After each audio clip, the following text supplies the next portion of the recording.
Hello guys, bersama saya lagi dalam Alright Nopo Channel. Berbagai ulasan, berbagai kritikan yang diberikan oleh rakyat Malaysia, daripada pembangkang, daripada penyokong-penyokong Perikatan Nasional dan kerajaan, sahabat-sahabat semua, berkaitan dengan Belanjawan Madani 2024 yang dibentangkan oleh Perdana Menteri kita, Datuk Seri Anwar Ibrahim. Jadi hari ini saya membawakan kita untuk mendengar sedikit ulasan daripada dua timbalan Perdana Menteri, daripada Datuk Seri Zahid Hamidi dan juga Fadilah. Jadi tanpa buang masa, sahabat semua, mari kita dengar sendiri apakah kenyataan daripada kedua-dua timbalan Perdana Menteri ini. Assalamualaikum warahmatullahi wabarakatuh dan salam Malaysia Madani. Saya sama-sama dengan Yang Berhormat Datuk Seri Fadilah akan mengadakan sidang media bersama. Pertamanya saya ingin mengucapkan tahniah kepada Yang Berhormat Perdana Menteri selaku Menteri Kewangan yang telah membentangkan pada hemat kami berdua suatu ucapan belanjawan yang sangat komprehensif. Tidak ada suatu pun kumpulan sasaran yang tertinggal. Ini juga termasuk apa yang disebut sebagai suatu usaha bagi menoktahkan kemiskinan tegar menjelang akhir tahun ini, yang kita dapati bahawa daripada hampir 130,000 kumpulan miskin tegar, 130,000 household atau isi rumah telah menurun kepada 18,000, dan ini akan dapat diutamakan insya-Allah menjelang 31 Disember ini.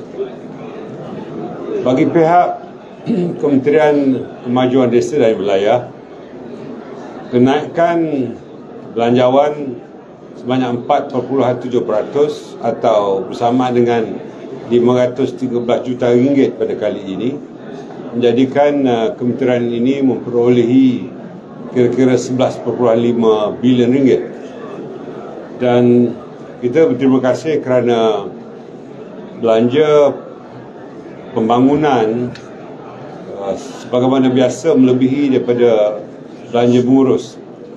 Dan tentunya sebagaimana yang diumumkan, terdapat program-program baharu untuk bukan sahaja memberikan kesinambungan kepada program-program yang telah diperkenalkan oleh KKDW, tetapi turut terkait juga ialah pembinaan tadika-tabika baharu kemas dan juga peruntukan khas untuk tabika-tadika pratafis dan juga pembangunan untuk orang asli, di samping meneruskan struktur prasarana di luar bandar, bekalan air dan elektrik luar bandar, dan juga program amenity sosial. Dan ini tentunya tidak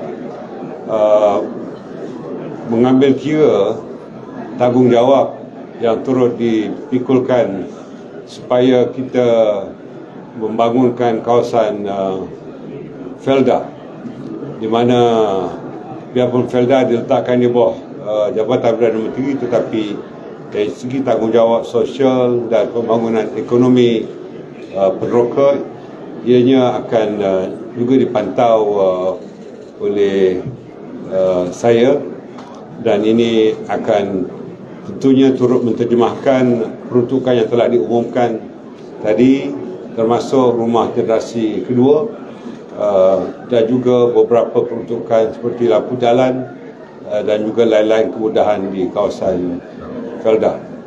Begitu juga untuk Felkra dan Risda, saya ingin tentunya mengharapkan agar peruntukan yang besar akan dapat bukan sahaja turut memberikan pertumbuhan ekonomi yang baik kepada negara dari segi kenaikan peratusan KDNK, tetapi pada waktu yang sama ianya akan dapat memberikan tambahan pendapatan kepada peladang atau kebun sama ada Felkra atau Risda, dan tidak juga tertinggal kepada kumpulan usahawan di perdesaan, di mana kita dapati beberapa insentif juga telah turut diberikan.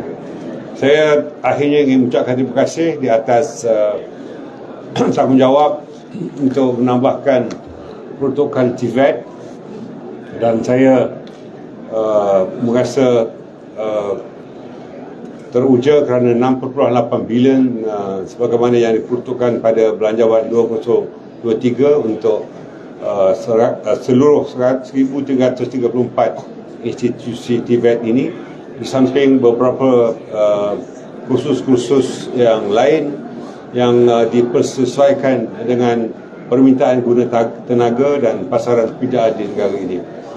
Akhirnya adalah mengenai industri halal, di mana beberapa insentif juga telah diberikan, dan ini akan tentunya mengharapkan pada tahun 2030 apabila industri halal ini akan dimanfaatkan sepenuhnya, ianya akan dapat menyumbangkan kira-kira 11% daripada GDP atau KDNK, dan ini adalah merupakan sumbangan yang besar daripada industri halal.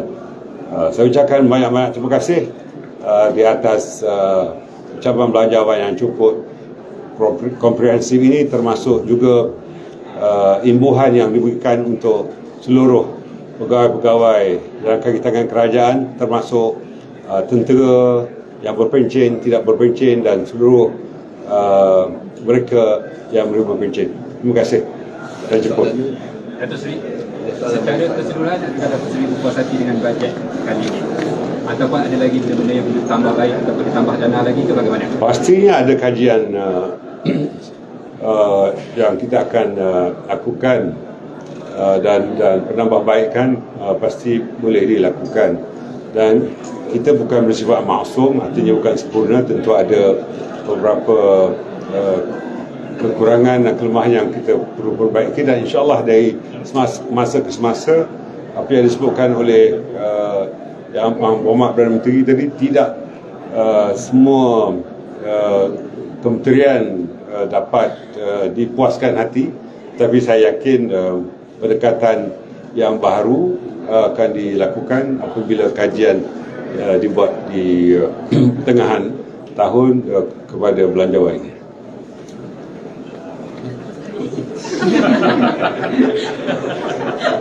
Bismillahirrahmanirrahim. Assalamualaikum warahmatullahi wabarakatuh.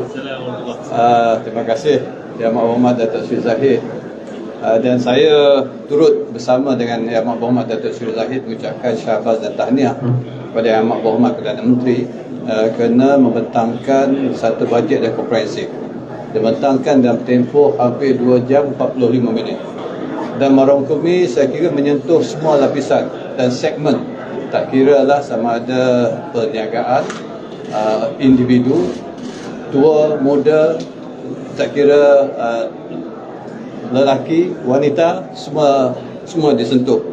Dan saya kira inilah konsep apa yang dikatakan konsep Malaysia Madani yang nak diketengahkan oleh beliau.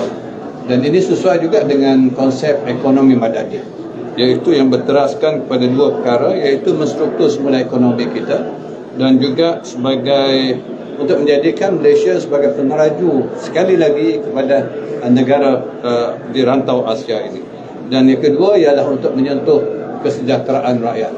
Dan kalau kita melihat keseluruhan konteks yang kita tengok tadi, itulah yang dicorakkan, satu dalam sudut ekonomi dan juga menyentuh kesejahteraan rakyat.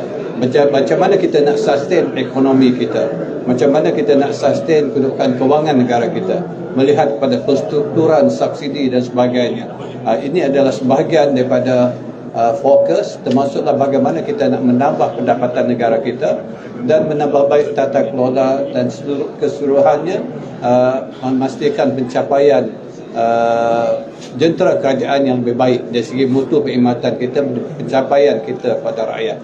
Dan dalam konteks kementerian kami, dinyatakan tadi bahawa kita adalah salah satu penyumbang kepada ekonomi negara kita, iaitu dari segi ekspor. Sehingga Julai tahun ini kita menyumbang lebih kurang kepada ekspor lebih 70 bilion ringgit seperti mana diumumkan tadi, iaitu lebih kurang 11%. Dan kalau kita ambil sehingga bulan Julai, yang tu diambil sehingga Jun, yang diucapkan tadi, sehingga Julai kita sudah pun menyumbang sehingga 90 bilion ringgit.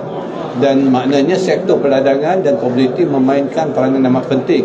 Sebab itu fokus yang dikatakan tadi, salah satunya ialah cabaran kita, bagaimana kita nak tangani serangan ke atas komoditi kita, khususnya sawit.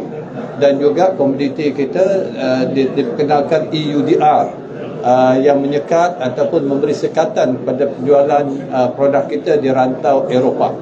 Dan sebab itu diperuntukkan 70 milion ringgit untuk kita pastikan usaha untuk kita dapat tangani segala serangan ke atas produk-produk kita di luar negara, supaya kita boleh meneruskan untuk meningkatkan hasilan jualan sawit kita khususnya.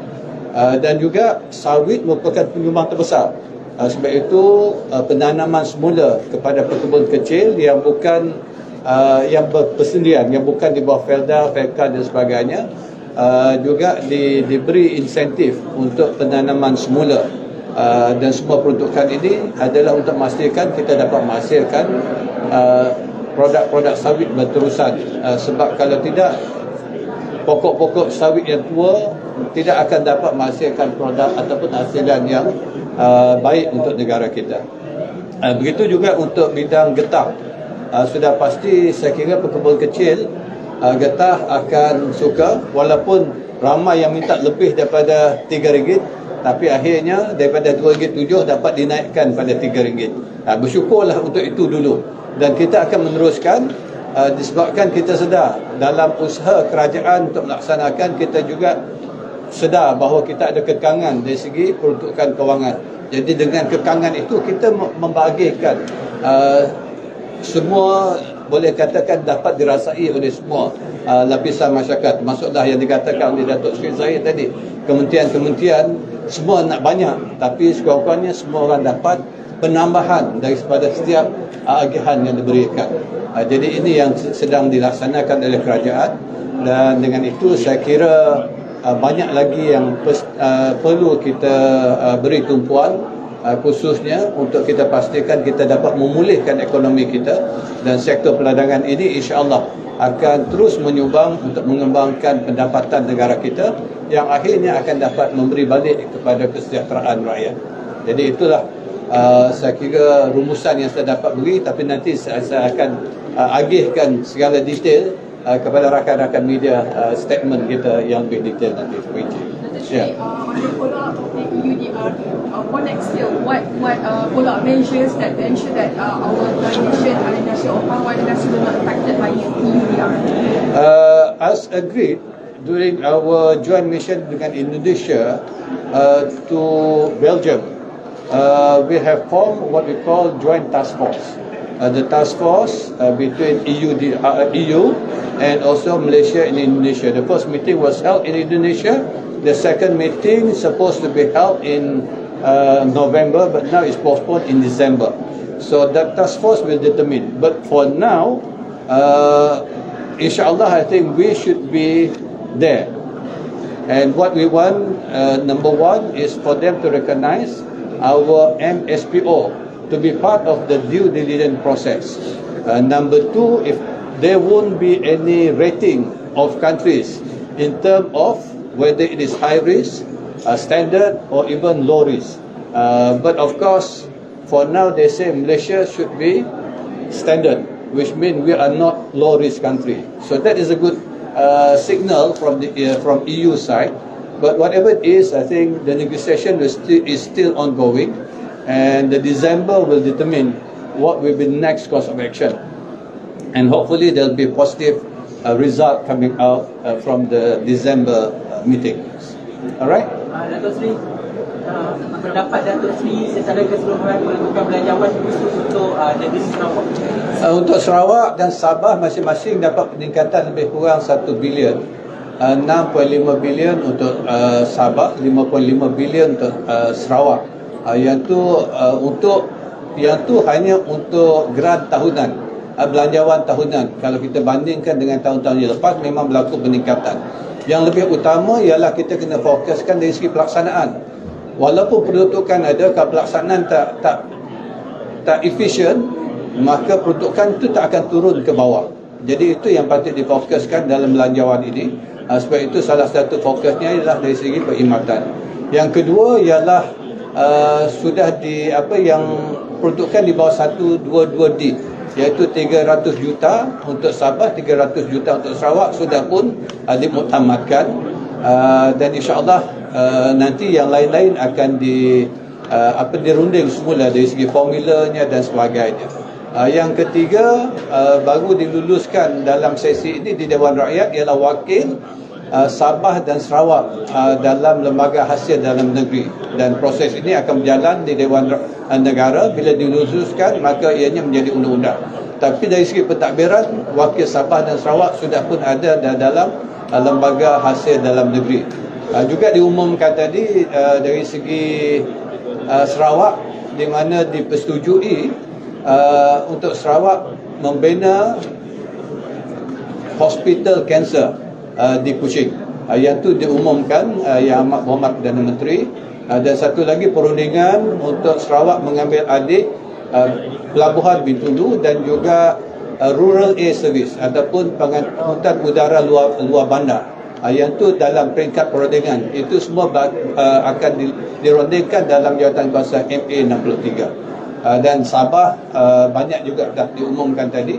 Dan insya-Allah saya kira MA63 berjalan lancar dari segi apa yang telah direncanakan, dan insya-Allah kita akan dapat melaksanakan apa yang dihasratkan oleh Yang Amat Berhormat Perdana Menteri untuk menyegerakan apa sahaja yang telah dipersetujui di bawah MA63. Terbaik sahabat semua. Itu dia janji yang ditepati oleh Perdana Menteri kita Datuk Seri Anwar Ibrahim. Dan saya sendiri memberi pandangan bahawa ini adalah satu bajet ya. Bajet Madani 2024 ini adalah satu bajet yang begitu komprehensif, menyeluruh. Dan apa yang kita lihat juga utamanya adalah bajet ini lebih mengutamakan rakyat di luar sana. B40 khususnya untuk menoktakan kemiskinan tegar. Dan bantuan-bantuan yang juga disalurkan itu meningkat berbanding tahun-tahun sebelum ini. Dan juga bajet untuk Sabah dan Sarawak juga dilihat turut ya mengalami peningkatan, sahabat-sahabat semua. Jadi ini adalah satu bajet ya, satu yang baik ya. Untuk penjawat awam juga diberi 2,000 bonus dan sebagainya. Jadi tidak ada alasan sebenarnya kenapa ya mereka tidak menyokong kerajaan yang ada pada hari ini ya. Jadi terbaik ya, kita ucapkan segala perancangan, segala inisiatif dasar strategi ya berjalan dengan lancar. Terima kasih kita ucapkan kepada Kerajaan Madani ya, Perdana Menteri yang ke-10 Datuk Seri Anwar Ibrahim atas belanjawan Madani 2024 yang begitu baik sekali. Walaupun ya bukan senang untuk menyenangkan hati semua orang, khususnya pembangkang yang akan sentiasa ya mencari nokta, mencari titik untuk dipolitikkan, untuk dijadikan isu dan sebagainya. Jadi terima kasih, sampai di sini saja. Izinkan saya untuk mengundurkan diri, dan seperti biasa peribahasa mengatakan tapapun kangkap 2 ton keinginan. Dalam bahasa Melayunya, tepuk dada tanya selera. Sekian saja daripada Orang Dapat Channel. Kita berjumpa lagi. Bye bye.